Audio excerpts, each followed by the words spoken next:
Good morning, everyone. Again, nandito na naman tayo sa edisyon natin ng pagtulong talaga sa ating mga kabarangay San Juan. As you can see, nandito na yung aking 60 sacks of rice. Okay? Makikita mo, hindi lang basta-basta kanin. May tatak, matador, super, Angelica, high-grade rice. Okay? 60 na tigto 25 kilos. Ang gagawin ko, dapat 2 kilo lang each family. Pero sabi ko, parang upitin yun eh. Siyempre, masarap ang kain ko ngayon. Gagawin natin 3 kilos each family. So, magiging 500 families po ang makakakuha nitong bigas na iikot ko sa mga kapuspalan nating mga kabarangay dito sa San Juan. Okay, so sisimulan na natin ang repacking ngayon. Abangan nyo sa aming pagpunta sa inyong barangay. Alam ko marami nagsasabi sana all, pero pipilitin ko. Pipilitin ko lang aabot ang aking mga kaya na mabigyan lahat. Pero patience lang po at sana stay home, stay safe at abangan nyo lang. Maraming salamat. Nandiyan nyo.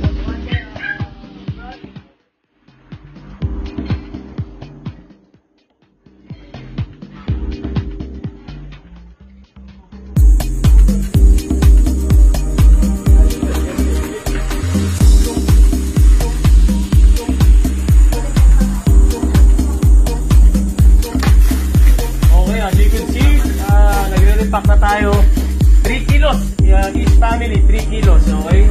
Solved na yan at siguro makakaano na to, makakabusog na rin kahit pa paano, ulam na lang. 3 kilos parang hindi umaandar. Ay, sobra na, sorry. Okay, anyway, makikita nyo sorry okay, as you can see, 3 kilos each plastic with the bigas. Okay. Ito makikita nyo.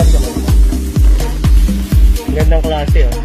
Buo po yung green. So maraming magiging masaya na makakakuha na itong repack namin na 3 kilos na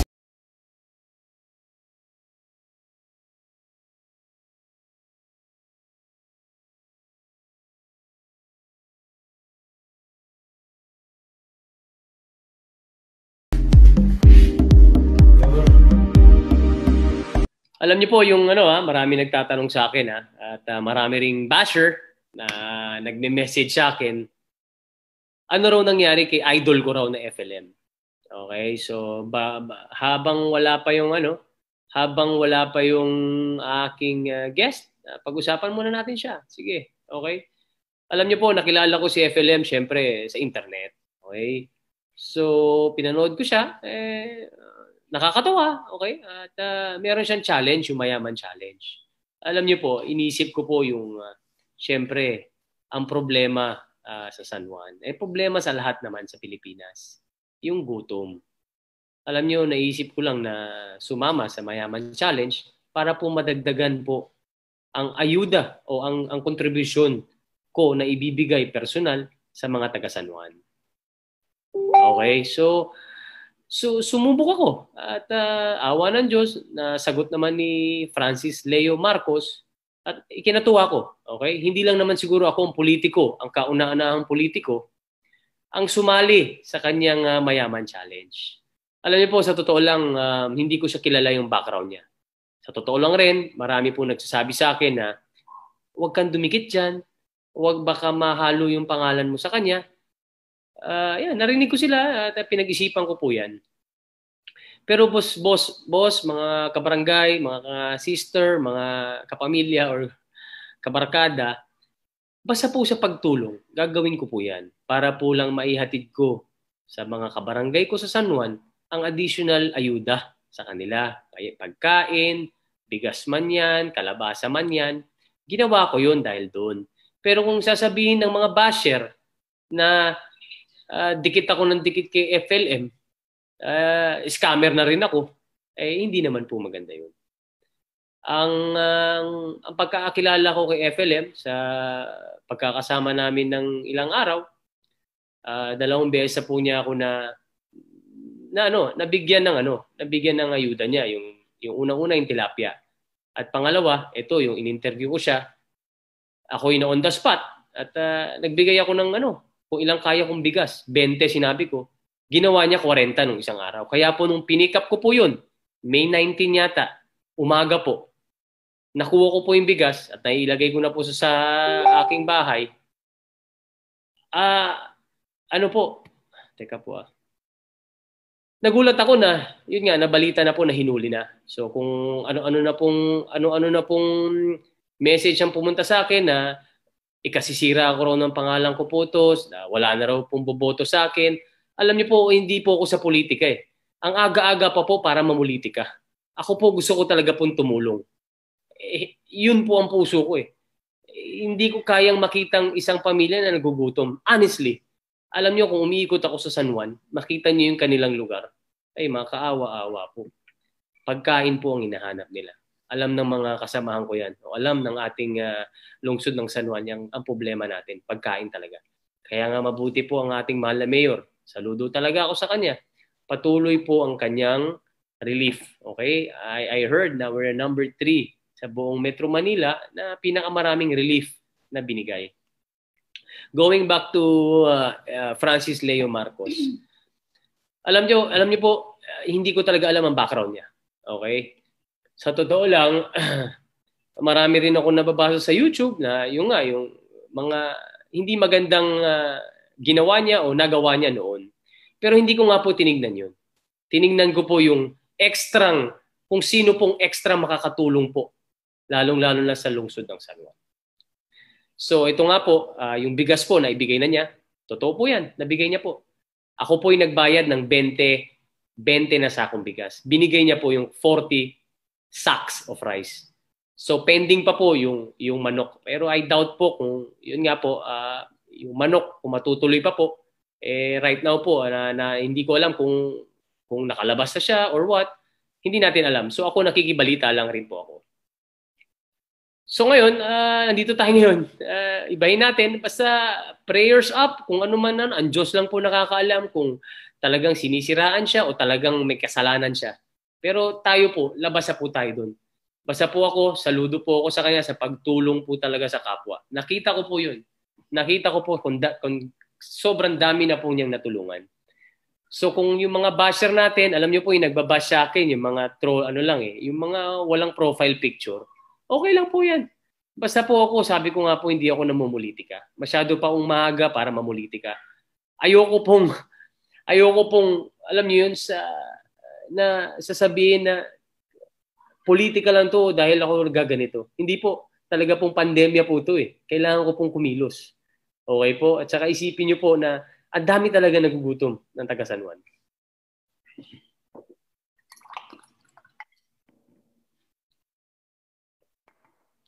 Hayaan na natin po ang korte o ang mga lawyers ang umayos sa kanilang problema. Okay? So, sana naman po yung mga matatalino or yung yung malawak ang kaisipan, wag niyo po kung isabihin na kasabwat ko siya. Marami naman pong matatalinong tao dyan na alam po ang katotohanan. Marami pong politiko talaga. Hanggang ngayon nga po, honestly, may nagte-text po sa akin, konsehal at kung sino man po, Konsi, dikit mo naman ako. Gusto ko makilala si FLM. Gusto ko rin humingin tulong.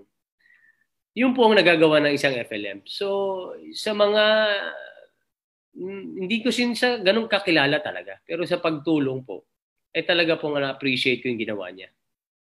Hindi natin matatawaran yung ginawa niya. Kaya marami rin nagmamahal sa kanya at marami rin hindi nagmamahal sa kanya. So, pick your side. Basta po sa pagtulong, dun po ako. Hindi po ako sasama sa kalokohan. Okay po? Anyway, magbati naman po muna tayo. Okay po kay Aguinaldo, Jupiter, Idol, pa-shoutout. Shoutout sa inyo lahat. Shoutout from Barangay Santa Lucia, San Juan, yes, Consial Artada, Genevieve, Miss Genevieve, hello po. Okay? Okay, maraming alam ko talagang inaantabayan na natin yung resulta ng anong mangyayari. Makakalabas ba siya? Magpapatuloy ba niya yung pagtulong? Ako po nagmamasid-masid lang talaga. At hoping na makakuha ko ng balita at ibabalita ko po sa inyo kagad kung ano po nangyari sa kanya. Pray po tayo. Ang Diyos ay matalino. Ang Diyos ay nandyan po. Alam niya po ang tama at ang mali. So He decides, not us. Kaya wag po natin siyang husgahan, wag natin siyang wala naman siya siguro po sa inyong ginawang kasamaan, di ba po? So just keep our mouth shut and we observe lang po kung ano mangyayari. Shout out kay Toyang Arellano, Batangas, Soro, Ilaya. Layo na niyan Okay, ayan, Angelica Sophie Alonte. Hello po admin, R2 forever. Yes, R2 is going live soon. Antayin nyo Okay, pasalamat ako sa aking kaibigan Ronnie Alonte sa pagbigay ng time niya sa atin pasayahin niya tayo, katanungan, kulitan, di ba? Sa oras natin ngayong alas 8 ng gabi.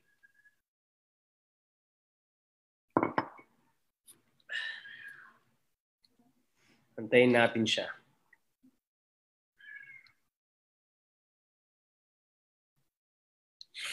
Ayan. Okay, sino ba to? More heart for you, Consi from Quezon City. Mga taga QC, ingat kayo, stay safe. Kamusta niyo na lang ako sa inyong mga konsihal dyan, kay Winnie Castelo, yung kaibigan natin yan dyan. Boy Garcia, Barangay Pedro Cruz, San Juan. Abangan nyo po ang latest update lang po. Ako po talaga po lahat ng update sinasabi ko po sa inyo. Ang tilapia ko po, yung 300 kilos out of the 900 kilos.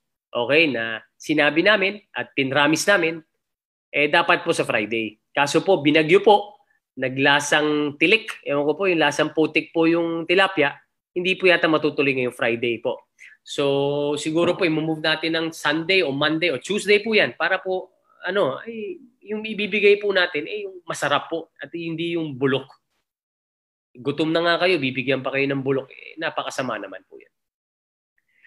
So again maraming salamat sa inyo lahat na sumubaybay sa aking live. Ang tawag dito ay one-on-one interview with Consi Artadi.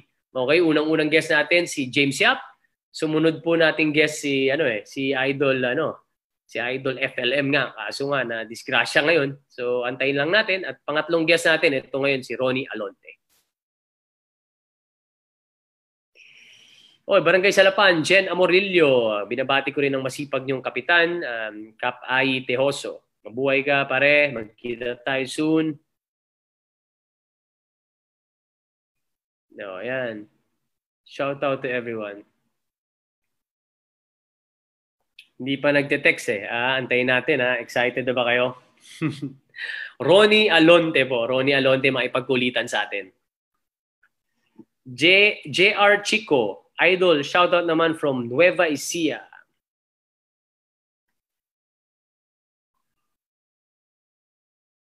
Ito, tinatanong nga, Idol, kamusta na pong nagbibigay sa inyo ng tulong si FLM? Magkasama kami. Yes, magkasama kami nung araw ng hinuli siya. Alam nyo, mabait din ng Panginoon.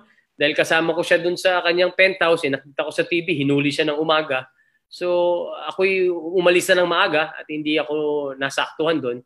At yun nga, nag-aalala rin ako kung ano talagang tunay na mangyayari sa kanya. Yung iba, dito, si Bullet Castueras, laban tayo para kay Sir FLM. Oo Ayan, may song pa to si Budoy Boy Dominguez. So, tribute song FLM, tumulong, kinulong. Ayos Kung mapiplay ko lang ba yan Paano ba i-play yan?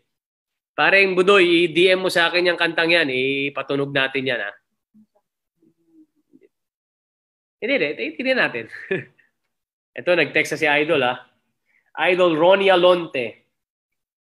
Okay.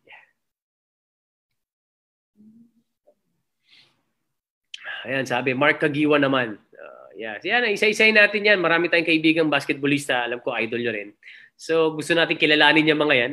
Just subscribe or just follow me on my Counselor Artadi Facebook page. So, para maging updated kayo. Okay itong Sabado, may guest tayo. Special guest ulit. Antayin nyo lang yung teaser ko para maging masaya ang Sabado nights natin. Sabado night. Ayan Ito merong si David R. Benitez. Yan ang hirap sa karamihan. Tumutulong pero pilit na hinihila pababa ang kapwa. Pag may ginawang kabutihan, ang laging nakikita yung maling nagawa at nakalipas. Mabilis maghusga pero mahirap ang magpatunayan ang mga ito. Hayaan na muna sa mga otoridad ang silang magtrabaho. Nice words, pare. Okay? So, yun nga eh. Yun nga, alam nyo, yun nga, sinasabi nga nila. Ito, may narinig akong quote sa aking kaibigan. Wala daw pong gamot sa inggit. So, alam ko, maraming umihila pababa sa isang tao na talagang nakikita nilang nakikilala. Sana naman yung mga followers ko dito, sana we just pray, tulong-tulong lang tayo, lumabas sa katotohanan, di ba? Eventually, lalabas din ang katotohanan talaga.